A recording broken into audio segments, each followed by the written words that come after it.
उत्तर प्रदेश के जनपद गाजीपुर में जहां इंडिया गठबंधन भारतीय जनता पार्टी को देश से खदेड़ने का कार्य करेगी, वीरेंद्र यादव, सपा विधायक। हमारे सांसदों को पीएम मोदी के निर्देशन में लोकसभा में बोलने नहीं दिया जा रहा है और बर्खास्त किया जा रहा है। विपक्ष के 143 सांसदों की बर्खास्तगी पर इंडिया गठबंधन के नेताओं ने चढ़ाए आस्तीन। बसपा छोड़ सपा, कांग्रेस, आप आदि दलों के नेताओं ने दिया धरना। 143 बर्खास्त सांसदों की बहाली और बर्खास्त सांसदों की अनुपस्थिति में पास हुई कार्यवाही के विरोध में मजिस्ट्रेट को सौंपा पत्रक। देखिए पूरी रिपोर्ट। देखिए, हमारे सांसदों को प्रश्न पूछने पर भारतीय जनता पार्टी के माननीय प्रधानमंत्री जी के निर्देशन में अध्यक्ष महोदय ने 143 सांसदों को बाहर करने का काम किया। ये लोकतंत्र की हत्या है। और जब बाहर करने का काम किया, बाहर करने के बाद उसके बाद जितने विधेयक उन्होंने पेश किया, सारे विधेयकों को उन्होंने पास करा लिया। निश्चित रूप से ये लोकतंत्र की हत्या है। ये लोकतंत्र की हत्यारी सरकार है। जनता के जो निर्वाचित प्रतिनिधि है वो संसद के अंदर जाते हैं, लेकिन उनके मतों को कहने के दरकिनार भारतीय जनता पार्टी ने करने का काम किया है। इसी के विरोध में हम लोग ने धरना प्रदर्शन करने का काम किया है, क्योंकि ये धरना प्रदर्शन पूरे देश और इंडिया गठबंधन पूरे देश में कर रहा है। उसी के तहत गाजीपुर जनपद में भी ये धरना था। क्या मांगे थी? हमारे सभी सांसदों को निलंबन वापस किया जाए। अभी 22 जनवरी को राम मंदिर का उद्घाटन हो जाए, विपक्ष को भी निमंत्रण दिया गया है। क्या लग रहा है यहाँ भी किस तरह से इसको देखिए, हम लोग भी भगवान राम को मानने वाले लोग हैं और भारतीय जनता पार्टी इस पर राजनीति कर रही है, लेकिन हम उधर नहीं चाहते हैं। हम दूसरी बात कहना चाहते हैं कि आप मंदिर बनवाइए, मस्जिद बनाइए, सब कुछ बनवाइए, लेकिन जो नौजवान है, जो किसान है, जो नौकरी के लिए मारे मारे भटक रहा है, उसको कब तक नौकरी देने का काम करेंगे? किसानों की आमदनी दोगुना कैसे आप करोगे? अब तक तो नहीं हो पाई। 10 साल हो गए, अब तक किसान की आमदनी दोगुना नहीं हुई। आखिरकार जो विपक्ष मांग कर रहा है, उस मांग पर आप क्यों नहीं अड़ रहे हैं? इसलिए हम कहना चाहते हैं आपके चैनल के माध्यम से कि भारतीय जनता पार्टी नौजवानों का हक मारने का काम करती है, किसानों का हक मारने का काम करती है और हिंदू और मुस्लिम के बीच में राजनीति करके जो गरीब लोग हैं उनको और गरीब बनाना चाहती है। अमीरी और गरीबी की जो खाई है उसको और ज्यादा बढ़ाने का काम कर रही है। जो देश के अंदर बड़े पूंजीपति हैं उनको जो है बड़े फायदा पहुंचाने का काम भारतीय जनता पार्टी कर रही है।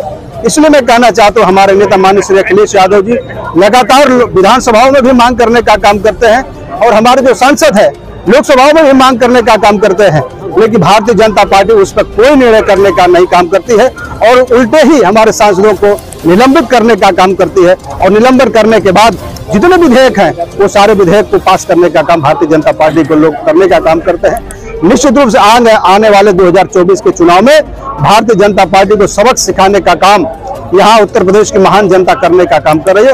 इंडिया गठबंधन पूरे तन्मयता के साथ भारतीय जनता पार्टी को देश से खदेड़ने का काम करेगी। धरना का हमारा मेन मकसद है, आज धरना इन परिस्थितियों में दिया गया है कि जो आए दिन सांसद धड़ाधड़ पूर्ण काल के लिए बर्खास्त किए जा रहे हैं। यह लोकतंत्र में कहां तक जायज है? जिन लोगों की यहाँ की 15 लाख जनता एक सांसद को चुन करके भेजती है, 15 लाख लोगों का प्रतिनिधित्व करता है, उस सांसद को आप 2-4 मिनट के बहस में आप बर्खास्त कर दे रहे हो, आप सस्पेंड कर दे रहे हो, आप सदन से बाहर कर दे रहे हो। ये कहाँ का न्याय है? सांसद हमारे तो मांग रहे थे कि जो उस दिन घटना हुई थी उस घटना का आप जवाब दीजिए। गृह मंत्री जी, प्रधानमंत्री जी जो जिम्मेदार है वो जवाब दे, उनको जवाब देना चाहिए। यह कौन सा विकल्प है, यह कौन सा रास्ता है लोकतंत्र में कि जो प्रश्न पूछे उसको बाहर कर दो लोकसभा से, और जब बाहर वो सांसद जा रहा है उसी समय आप विधेयक पास कर रहे हो। डॉक्टर राम मनोहर लोहिया के संभवतः इतिहास को भारतीय जनता पार्टी के लोगों ने नहीं पढ़ा। तमाम ऐसे मुद्दे हैं। यह लोकतंत्र में सरकार किसी की भी हो, लेकिन जो डॉक्टर भीमराव अंबेडकर ने इस देश के लिए वेद और रामायण से बढ़ करके संविधान दिया है, उस संविधान में कैसे कहीं भी ऐसे विचारधाराओं का स्थान नहीं है। मैं इसीलिए आज धरना पर बैठा था। क्या मांगी है आप लोगों की? हमारी मांग है, पहले मांग तो यह है जो 15 लाख लोगों का नेतृत्व करता है एक सांसद, उन्हें बहाल किया जाए। शेष मांग तो हम अपने सांसद के माध्यम से लोकसभा में हम मनवा लेंगे। विधायक जी, 22 जनवरी को राम मंदिर का प्राण प्रतिष्ठा होने जा रहा है। तमाम विपक्षी दलों को निमंत्रण भी दिया गया है। आप भी रामायण में राजा दशरथ की भूमिका निभाते आए हैं, क्या कहेंगे इस पूरे? बहुत अच्छा है, यदि हम धर्म को मानते हैं, निमंत्रण आ रहा है तो जाना चाहिए। लेकिन मेरे मित्र, एक बात दर्द है, कहा गया भूखे भजन न होई गोपाला, ले लो अपन कंठी माला। नौजवान के चेहरे पर देख करके मोदी जी क्यों नहीं पूछ रहे? नौजवान बेरोजगार होकर के भटक रहा है, तमाम लोग आज पत्रकार बन रहे हैं, सुबह से शाम तक उनके जेब में 500 रुपया नहीं आ रहा। किस कारण वो पत्रकारिता में घुस रहा है? इसलिए कि हाथ में रोजगार नहीं है, बेरोजगारी है। ये संविदा को समाप्त करके आउटसोर्सिंग की नौकरी लगवा रहे हैं। कैसे देश का विकास होगा? नौजवान का कैसे वह जी सकता है? अपने बेटे को भी नहीं पाल सकता है आउटसोर्सिंग से। चेहरे के, नौजवानों के चेहरे के मुस्कान और शक्ल देख लीजिए, इस देश की स्थिति समझ में आ जाएगा। गाजीपुर से बीएसपी के सांसद रहे अफजाल अंसारी की संसद की सदस्यता बहाल हो गई।